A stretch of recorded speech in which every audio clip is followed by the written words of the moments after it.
राधे राधे, जय श्री कृष्ण। इस बार की एकादशी षट तिला एकादशी है। इस एकादशी का व्रत विधि कुछ इस प्रकार है। एक बार दालभे मुनिजन अपनी लंबी यात्रा करके हिमालय पहाड़ पर पुलस्त्य मुनि के पास वापस आए। दोनों मुनियों ने जब इस संसार के विषय में खुलकर विचार विमर्श किया तो दालभे मुनि ने उनसे पूछा, हे मुनि श्रेष्ठ, आप मुझे ये बताने का कष्ट करें कि इस माया रूपी संसार में अनेक लोग ऐसे हैं जो जीवन में झूठ बोलते हैं। ईर्ष्या की आग उनके अंदर भरी रहती है। कुछ चोरियां भी करते हैं, स्वार्थी भी है, और इस पर भी वह लोग नरक में नहीं जाते। ऐसा क्यों है गुरुदेव? अपने मित्र मुनि की बात सुनकर पुलस्त्य मुनि को कोई आश्चर्य नहीं हुआ, क्योंकि यह बात तो आम ही देखने को मिल जाती है। यह बात एक मुनि के लिए साधारण इसलिए भी नहीं हो सकती क्योंकि वे धर्म का पालन करते हैं। धर्म के विरोध जाने वाले हर बात को देखकर उन्हें मानसिक कष्ट होता है। यदि ऐसी किसी आदमी को नरक के स्थान पर स्वर्ग मिल जाए तो मुनि जी हार्दिक कष्ट होता है। यही कष्ट था मुनि दालभे जी को, जिसका वर्णन उन्होंने पुलस्त्य मुनि से किया। पुलस्त्य मुनि अपने साथी के इस कष्ट को समझते हुए बोले, हे मित्र, तुमने मुझसे बहुत ही गंभीर प्रश्न पूछा है। ऐसे प्रश्न के बारे में ब्रह्मा, विष्णु, महेश आदि भी नहीं जानते, क्योंकि ये एक गुप्त रहस्य है। इस गुप्त रहस्य को मैं तुम्हें बताता हूँ। माघ मास में आने पर जो नर नारी सुबह उठकर स्नान करके साफ सुथरे वस्त्र पहनते हैं, वे एक प्रकार से शुद्ध माने जाते हैं। ऐसे लोगों को काम, क्रोध, लोभ, मोह का त्याग कर अभिमान से दूर प्रभु के नाम का पाठ करना चाहिए। आत्मा शुद्ध के लिए पुष्प नक्षत्र में गोबर, कपास, तिल मिल कर कड़े बना ले। इन कड़ों से 108 बार हवन करे। एकादशी के दिन व्रत रखकर रात को जागरण का पाठ तथा हवन करे। दूसरे दिन धूप दीप नैवेद्य से ईश्वर की पूजा करे। इस दिन भगवान विष्णु की उपासना करे, लक्ष्मी जी की आरती करे, पेठा, नारियल, सीताफल अथवा सुपारी सहित आद्र देकर प्रभु की स्तुति में लग जाए। प्रभु की स्तुति कुछ इस प्रकार करे, हे प्रभु, हम आपकी शरण में आए हैं। आप तो सबके स्वामी हो। आपको यह भी पता है कि भूल तो हर मानव से कभी न कभी होती है। ऐसी भूल यदि हमसे कभी अनजाने में हुई हो तो आप हमें क्षमा कर दें, और मैं आपको वचन देता हूं कि ऐसी भूल हम भविष्य में नहीं करेंगे। मुझे पूर्ण आशा है कि आप मेरी इस प्रार्थना को स्वीकार कर लेंगे। प्रणाम। आपको शत शत प्रणाम। प्रभु के चरण में अपना सिर झुकाते हुए प्रणाम करें। इसके पश्चात ब्राह्मण को काली गाय और तिलों का दान देना बहुत ही पुण्य का काम है।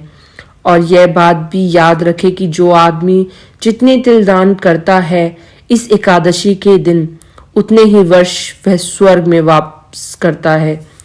इसका विवरण इस प्रकार है: तिल स्नान, तिल का उपटन, तिल का हवन, तिल का भोजन, तिल का दान, तिलोदिक। इन तिलों में 6 रूपों को देखते हुए हम तिला एकादशी कहते हैं।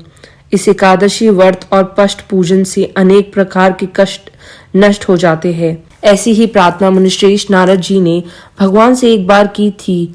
हमें षट तिला एकादशी का महत्व कथा कहे ताकि हम इस व्रत के पुण्य के विषय में पता लगा सकें।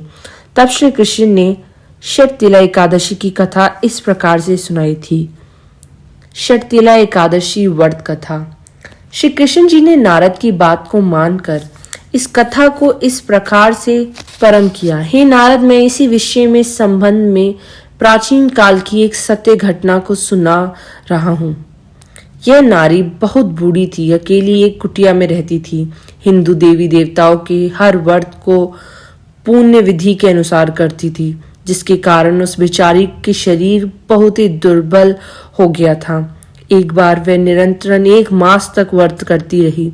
इससे उसका सारा शरीर बहुत ही कमजोर हो गया। वह व्रत तो रखती थी, परंतु उसने व्रत रखकर कभी भी दान नहीं किया था। उसकी यह हालत देख मैंने सोचा कि इस बूढ़ी ब्राह्मणी ने जब व्रत रखकर ही अपना शरीर शुद्ध कर लिया है, तो उसे स्वर्ग में स्थान दे दिया जाए तो अच्छा ही होगा। लेकिन इस बूढ़ी औरत ने तो आज तक कभी भी दान नहीं किया था, तो इसकी तृप्ति कैसी होगी। इससे कम एक बार तो अन्नदान करना ही होगा। यह सोचकर मैंने साधु का रूप धारण कर उस बूढ़ी औरत के घर जाकर भिक्षा के रूप में अन्न मांगा। वह बूढ़ी औरत बोली, आप यहाँ क्या करने आए हैं? अन्न की भिक्षा लेने। उसने उठाकर मुझे मृत्यु के पिंड दे दिए। मैं उसे लेकर चला गया। उससे कुछ समय पश्चात वह बूढ़ी औरत की मृत्यु हो गई और वह स्वर्ग में आ गई। मृत्यु पिंड के प्रभाव से उसे एक आत्मगृह मिला, परंतु उसमें एक भी वस्तु नहीं थी। बुढ़िया औरत दुखी मन से मेरे पास आकर बोली, हे प्रभु दीनानाथ, मैंने तो जीवन भर व्रत किए हैं, किंतु मेरा ही आत्मगृह आपने खाली रखा है। ये क्या हुआ प्रभु? मैंने उस बूढ़ी औरत को बताया, हे नारी, हे माँ, आप अपने घर में जाओ। अभी थोड़ी देर में कुछ औरत षटतिला एकादशी की कथा सुनने आएंगी, फिर आप अपने घर को देखना। अभी अपने मकान के द्वार बंद कर दो। बूढ़ी औरत ने मेरी बात मान ली, तो उसी समय कुछ देवी नारी उसके पास आई और षटतिला एकादशी के व्रत की कथा और विधि उससे सुनना दी। उस बूढ़ी औरत ने स्वर्ग लोक में ही षटतिला एकादशी व्रत रखकर विधि अनुसार तिल आदि वस्तुओं का दान किया। फिर क्या था, उसका घर हर प्रकार की वस्तुओं से भर गया। हे नारद जी, जो नर नारी षटतिला एकादशी का व्रत सच्चे मन से विधि अनुसार करता है, उसके सारे कष्ट दूर हो जाते हैं। यह व्रत माघ मास में कृष्ण पक्ष की एकादशी को होता है। सो बोलिए, षटतिला एकादशी माँ की जय। हे षटतिला एकादशी माँ, जैसे आप सबके दुख दूर करती है, सबके पाप हल लेती है, ऐसे ही हमारे भी पाप हल लेना। तो बोलिए, षटतिला एकादशी माँ की जय। जय श्री हरि, जय श्री कृष्ण।